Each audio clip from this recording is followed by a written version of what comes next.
What is racism about? Where is it born? Why, in the face of man's mortality, does racism continue? If I were to make a list of the dumbest things I've seen in my 71 years living on the planet Earth, racism would be at the tip-top of my list. Racism is as dumb as it gets.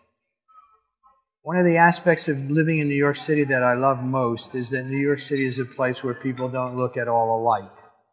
A 10-block ride on any New York City subway offers a chance to see the world. Of course, this is a keenly biased observation from a die-hard New Yorker. Even I know the world is a bit larger and more complex than New York City, but I can happily point out that life would be abject misery for a racist living in New York City. But I didn't grow up in New York City or anything like New York City. By the time I was 15 years old, I knew quite clearly that I would have to leave Wakefield, Massachusetts and find a larger, more welcoming world. Growing up Jewish in Wakefield, Massachusetts was different from, say, growing up Baptist Protestant. I cannot ever forget living out a cruel and ugly race joke, and was it not funny? I was 6 years old. A gang of kids from the parochial Catholic school my age jumped out from their hiding place on the Prospect Street Triangle near my house. They got around me in a circle yelling, "You Jews killed Christ." I came back, I was a little kid, I said, "That was 2,000 years ago," and they countered, "Yeah, but we just heard about it."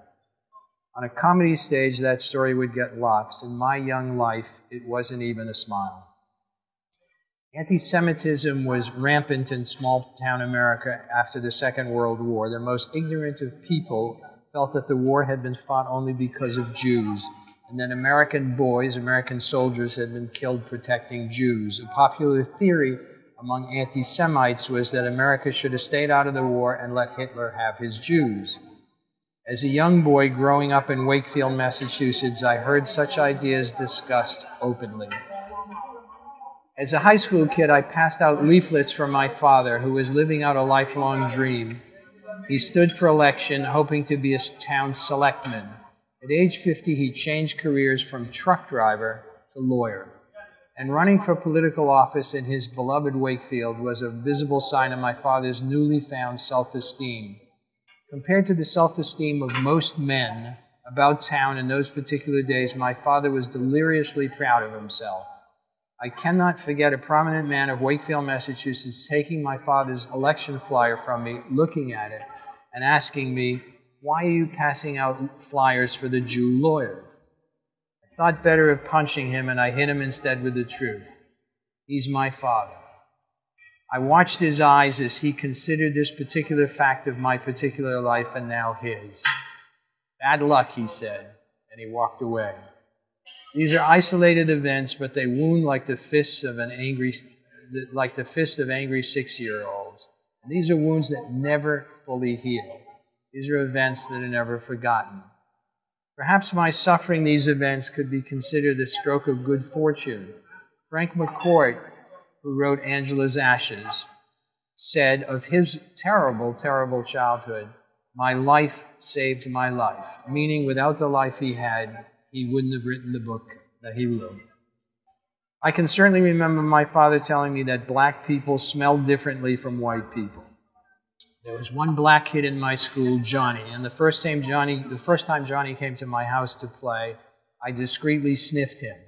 I was amazed that he didn't smell differently from me or my father or anyone else I'd ever sniffed. I knew immediately that my father was incorrect. After the kids from the parochial school held me down and punched me, I knew they were incorrect. By the time I was 16 years old and heard a prominent man of my town call my father a Jew lawyer, I knew that racism was incorrect and that racists were more than a little stupid. How marvelous it is to know people who are different from ourselves. How easy it was the first time I sat with a Muslim and talked politics and religion.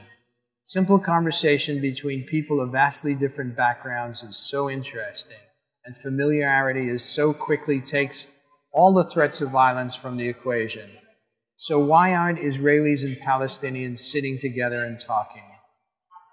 Ditto. Hutus and Tutsis in Rwanda. More than a little stupid. When I hear the so-called Tea Party call American President Barack Obama's administration a gangster government, the racism that motors their hatred and their lies is absolutely clear to me. They absolutely hate having a black man in the White House. I wonder if it's clear to them. Possibly not. Is it really human nature to mistrust anybody different from ourselves? What is it under it all? Is racism based in anger about one's personal failure, finding someone or something to blame for it? Is it anger perhaps about one's own mortality, or is it simply human nature to need someone to blame for one's own misfortune or mistakes? Are the roots of racism found in sexual mythology? In the end, I think racism is motored by all of the above. The British had a not funny anti-American joke throughout World War II. They used to say the Yanks are overpaid, oversexed, and overheated. The joke produced a good laugh. But anti-American sentiment in the United Kingdom has been rampant since the Pilgrims dropped their anchor near Plymouth Rock. We know that many white men live in fear of black men taking their women, and many black men live in fear of white men. Many Americans who call themselves the religious Christian right seem to think Jews will drink their blood or steal their money, and/or that Muslims will happily blow themselves up at any Christian dinner table. How many times did I hear the word nigger, Jap, Guinea, or Chink tossed about in my cozy Jewish home? More than a little stupid. So here's a big question. What can we do to actually combat racism? And here's a big answer. Teach our children well. I've watched my 5 children grow into marvelously intelligent young adults, all with a healthy curiosity for the unknown, all attracted to the unknown. I am so proud of what my children have become, not simply because of their obvious success in leaving their fingerprints on our planet, but more importantly in their success of being welcoming, generous, responsible adults. A success that is most easily measured by the quality of their friends. My children's friends are people from all places, all languages, all economies, all stations of the cross. I look back over my own life and then consider the lives of my children. It is a most beautiful curve, a rainbow. But those at the receiving end of racism never totally recover. Our children are our only hope.